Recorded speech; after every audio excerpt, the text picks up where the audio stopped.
Kasi meron din talaga tayong tinatawag na egg cell. Yun yung talaga pang babae. Opo, tama ang rinig nyo.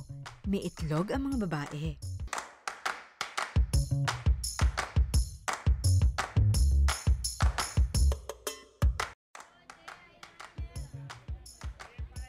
Nandito tayo sa simbahan ng Ubando.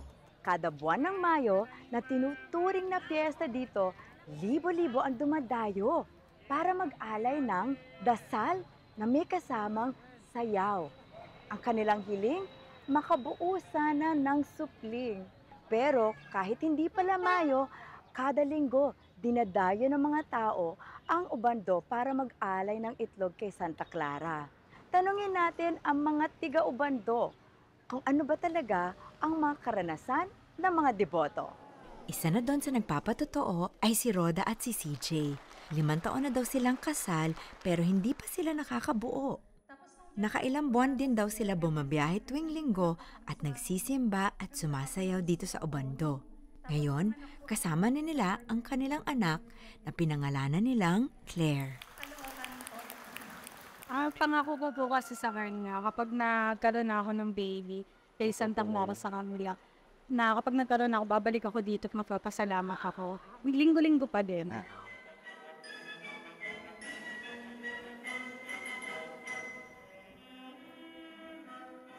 Kahit medyo naliligaw pa sa pagsayaw, pati ako napasali sa pagsayaw kasama ng mga deboto.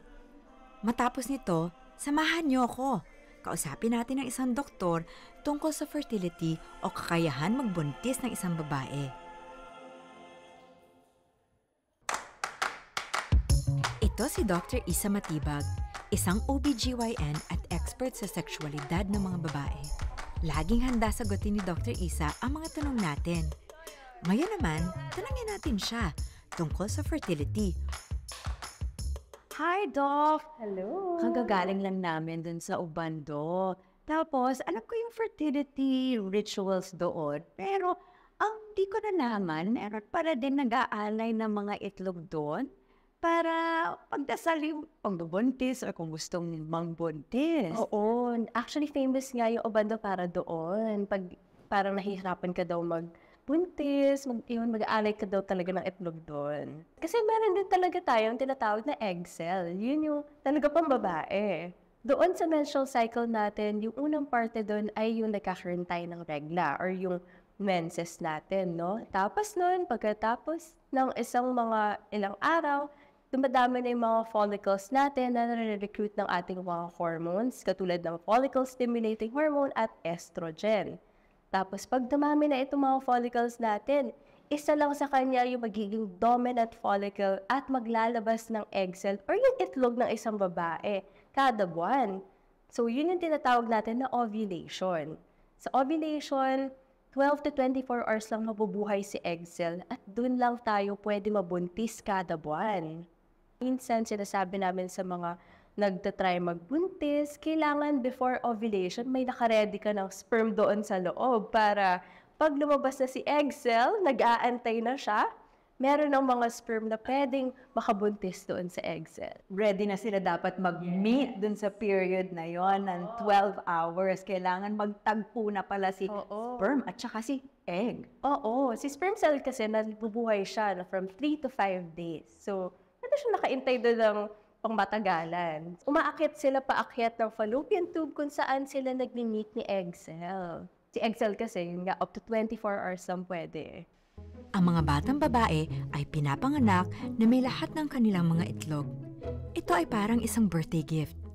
Kapag ang mga batang babae ay nagsisimula ng magkaroon ng regla, meron silang humigit kumulang na 300,000 egg cell sa kanilang mga ovary. Sa bawat menstrual cycle, humigit kumulang na 15 egg cell ang nagmamature sa mga ovary. Karaniwan, isa lamang ang nangingibabaw na egg cell. Ito ang nagiging dominanteng itlog. Ayon sa research, ang nangingibabaw o dominante na itlog na to ay may humigit kumulang na 25 hanggang 30% na posibilidad na ma-fertilize kung makikipagtalik sa panahon ng ovulasyon. Merong pagbaba ng fertility habang tumatanda. Ngunit wala naman talampas o yung tinatawag nilang biological clock na di umano ay nagtatapos daw ang fertility kapag tumuntong na sa edad na 35. Sumasang-ayon din si Dr. Isa dito. Yung actually peak of fertility natin around 20 to 24 years old. Pero ulit, hindi kailangan magmadali na magbuntis ka kaagad ng 20 to 24 years old. Yun lang talaga yung peak. Pero after nun, ang talagang nosedive talaga in our fertility is after menopause. Pag menopause na, 1 year na walang regla, yun na yung menopause mo. Paano naman yung mga ibang paniniwala sa pagbubuntis? Meron ako naririnig dyan na, may mga positions daw na kailangan i-try, nakataas daw ang paa, or kung ano mang posisyon para daw mas madaling mabuntis. Totoo ba yan, Doc? Actually, walang mga studies na nagpo-prove na merong better position to get pregnant, no? So, kahit anong posisyon naman, pwedeng-pwede. Basta okay yung anatomy ng babae, okay yung semilla or yung sperm ng lalaki, nakakabuo pa rin naman kahit anong posisyon ang gawin. Dok, kanina pa natin pinag-uusapan yung fertility, pero may kabaliktaran nun, which is infertility o yung hindi nakakabuntis or hindi nagbubuntis. So, pag meron ka ng 1 year of unprotected intercourse na hindi ka pa rin nakakapag-conceive, then that is what you call infertility na. That's a good time to already seek consult with an infertility specialist. Pero pag 35 years old ka na, mas maiksi yung time na yon. After 6 months of trying, kailangan na magpa-check up sa isang infertility specialist after 6 months. Huwag nating kalimutan na ang pagbubuntis ay isang joint venture. Kadalasan, 50% ng mga dahilan ng hindi pagbubuntis ay dahil sa lalaki o di kaya sa parehong nais maging magulang. Meron pala talagang tinatawag na healthy fertility. Ano naman natin i-maintain yung healthy fertility na yon? So yung mga vices natin katulad ng smoking, alcohol, kailangan talaga i-stop natin yon. Kasi syempre, pwedeng maka-diminish ng fertility natin or makapangit ng egg quality. Yung smoking nga, pwede din makasira ito ng fallopian tubes natin, no? So, parehong male and female dapat nagsa-stop ng smoking and alcohol consumption.